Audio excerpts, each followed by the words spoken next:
जय श्री राम। बहुत स्वागत है आपका आपके अपने YouTube चैनल मानस ज्योतिष ज्ञान में। मैं हूं आप सभी के साथ आचार्य राज मिश्रा। आज फिर से एक नई और महत्वपूर्ण जानकारी आप सभी के लिए।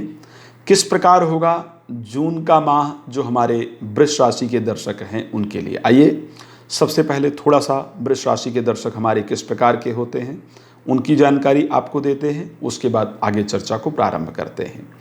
वृष राशि या वृष लग्न के जो स्वामी हैं वो शुक्र माने जाते हैं।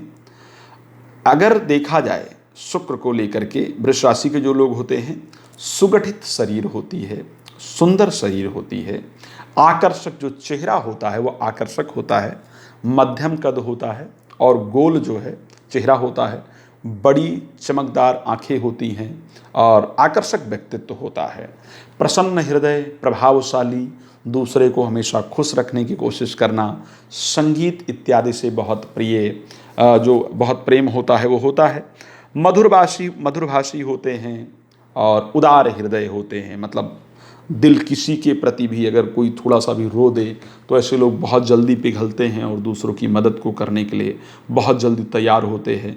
हंसमुख होते हैं, संगीत इत्यादि में बड़ा प्रेम होता है और घर में भी जहाँ रहते हैं वहाँ सजावट करके हमेशा रखने का प्रयास करते हैं।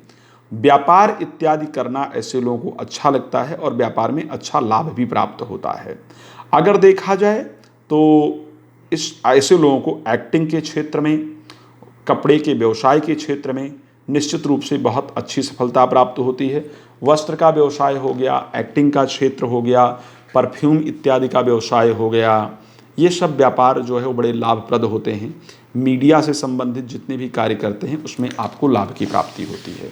अब अगर हम बात करें कि आपके लिए जो हमारे वृष राशि के दर्शक हैं उनके लिए जून का माह किस प्रकार रहेगा, तो जून के प्रारंभ में सूर्य, बुध और राहु तीनों ग्रहों का गोचर आपकी राशि में रहने वाला है।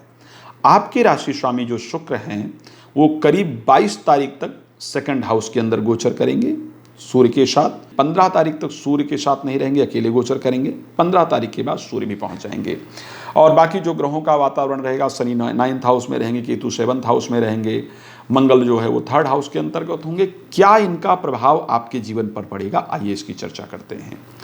मास आरंभ में आपके घर में मांगलिक कार्य के सुंदर आयोजन का संयोग बन रहा है। घर में शादी, विवाह, उत्सव इत्यादि जो है वो मांगलिक कार्य का आयोजन निश्चित रूप से होगा।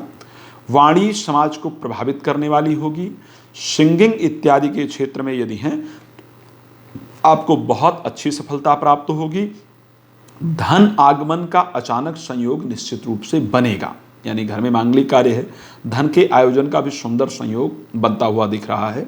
उसके साथ इंटरव्यू इत्यादि में जा रहे हैं तो निश्चित रूप से आपको सफलता प्राप्त होती हुई दिख रही है। ये मास आरंभ होगा, लेकिन इसी के साथ कुछ चीज़ों से आपको बचने की आवश्यकता हो। किस चीज़ से? सूर्य आप ही की राशि में होगा, बुध के साथ खैर होगा। बहुत जल्दी उत्साहित होने से बचना होगा। कोई भी कार्य आप कर रहे हैं जब तक वो पूर्ण ना हो जाए, अत्यधिक उत्साह के कारण आपका कार्य बिगड़ने का जो संयोग है वो आपकी राशि में बन रहा है। उसके साथ साथ अपने क्रोध पर और अहंकार पर कंट्रोल करने की आवश्यकता है। इस माह बहुत अहंकारी या बहुत क्रोधी होने का जो संयोग है वो भी आपकी राशि में बन रहा है, तो यहाँ पर भी आपको ध्यान देने की आवश्यकता है। दूसरा जो महत्वपूर्ण विषय है कि पंचम भाव के स्वामी बुध आपकी राशि में गोचर करेंगे। प्रेमी या प्रेमिका की तरफ से प्यार का इजहार आपके लिए जरूर किया जाएगा। प्रेमी या प्रेमिका आपसे प्यार का इजहार जरूर करेंगे, लेकिन आप हो सकता है कि ना समझ पाएं या क्रोध में उत्पन्न हो करके डिनाई कर दे। यदि कोई प्रेम का इजहार करता है, प्यार का इजहार करने का प्रयास करता है, तो पहले उस पर पूरी तरह से विचार करें और उसके बाद यदि मना करना है तो भी मुझे उसके बाद मना करें। तो ऐसे कंडीशन में जो परिस्थितियां हैं वो आपके लिए अनुकूल होंगी।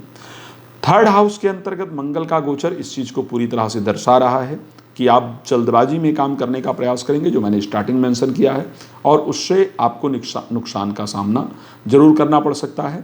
तारीख 22 के बाद जब शुक्र का गोचर आपके 3rd हाउस में पहुंच जाएगा मंगल के साथ, तो ऐसे कंडीशन में विपरीत लिंग वाले, यानी अगर आप स्त्री हैं तो पुरुष या पुरुष हैं तो स्त्री, क्या करेंगे कि आपके साथ जो है वो छल करने का प्रयास करेंगे।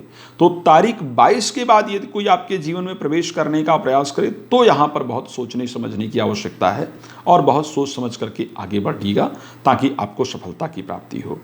इस माह सरकारी क्षेत्र में रुके हुए कार्य निश्चित रूप से आपके बनते हुए दिख रहे हैं, आपको उसमें अच्छे रिजल्ट प्राप्त होंगे। यदि नौकरी से संबंधित कोई फॉर्म इत्यादि आपने भर रखा है और उसका रिजल्ट इस माह आना है तो निश्चित रूप से वो आपके पक्ष में आएगा, इसमें कोई दो राय नहीं है। प्रॉपर्टी का यदि कोई विवाद इत्यादि वाद विवाद चल रहा है तो भी इस माह उसका जो रिजल्ट है वो आपके पक्ष में निश्चित रूप से आता हुआ दिख रहा है, आपको उसमें अच्छे लाभ की प्राप्ति होगी, रिजल्ट आपके पक्ष में होगा। लेकिन वहीं जब मैं वैवाहिक जीवन पर आपके प्रवेश करता हूं, वैवाहिक जीवन को देखने का प्रयास करता हूं, तो मुझे बहुत अच्छे रिजल्ट नज़र नहीं आ रहे हैं। यानी वैवाहिक जीवन में अनावश्यक रूप से तनाव इत्यादि होने का संयोग बन रहा है। किसी और के झगड़ा इत्यादि लगाने से आपका विवाह टूटता हुआ नजर आ रहा है, ये ध्यान रखिएगा। तो वैवाहिक जीवन में यदि कोई ऐसे वाद विवाद होता है तो बड़े सावधानी के साथ उसको निपटाने का प्रयास कीजिएगा। दिया हुआ धन यदि कहीं पर है तो वो वापस प्राप्त होता हुआ निश्चित रूप से दिख रहा है।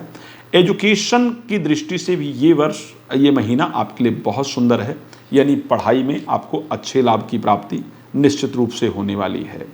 खास करके जिन लोगों की शादी अभी नई नई हुई है उनको अपने वैवाहिक जीवन पर बहुत सावधान होने की या बहुत ध्यान देने की आवश्यकता है। इस महीने में यहाँ पर वाद विवाद ज़्यादा होने का जो संयोग है वो कहीं ना कहीं बन रहा है। इस महीने आपको कुछ महत्वपूर्ण जिम्मेदारी, जहाँ पर आप जिस कार्य क्षेत्र में कार्य कर रहे हैं वहाँ पर आपको कुछ इम्पॉर्टेंट पोजीशन, कुछ महत्वपूर्ण जिम्मेदारी यानी प्रमोशन इत्यादि का जो संयोग है वो बनता हुआ दिख रहा है। कुछ महत्वपूर्ण जो पद है वो आपको निश्चित रूप से प्राप्त होगा। तो परमात्मा आपकी जो मनोकामना है उसको पूर्ण करें, ऐसी मेरी परमात्मा से प्रार्थना है। इस माह यदि मैं शुभ रंग या शुभ अंक आपके लिए कौन सा होगा उसको लेकर के बात करूं या सावधानी की बात करूं तो जैसा कि मैंने स्टार्टिंग में बताया है कि 22 तारीख के बाद किसी के साथ भी इन्वॉल्व होने से पहले बहुत सावधानी रखनी है। लाल कपड़े पहनने से इस माह आपको बचना है। 7 का अंक इस माह, जो 7 अंक है, अंक 7 है, वो आपके लिए बहुत फायदेमंद होगा। शुभ रंग इस महीने आपके लिए नीला रहने वाला है और उसके साथ आपका जो शुभ दिन होगा वो बृहस्पतिवार आपके लिए रहने वाला है और शुभ अंक आपके लिए 7 होगा। परमात्मा की कृपा आप पर बनी रहे, ये मेरी परमात्मा से आप सभी के लिए प्रार्थना है। आप सभी लोग इस वीडियो को लाइक करें, शेयर करें, चैनल को सब्सक्राइब करके रखें ताकि हम आपको नियमित रूप से नई नई जानकारियाँ और अच्छी जानकारियाँ दे पाएँ और आप उसका जीवन में लाभ प्राप्त कर पाएँ। परमात्मा आप पर अपनी कृपा बनाए रखें। इन्हीं शुभकामनाओं के साथ जय श्री राम,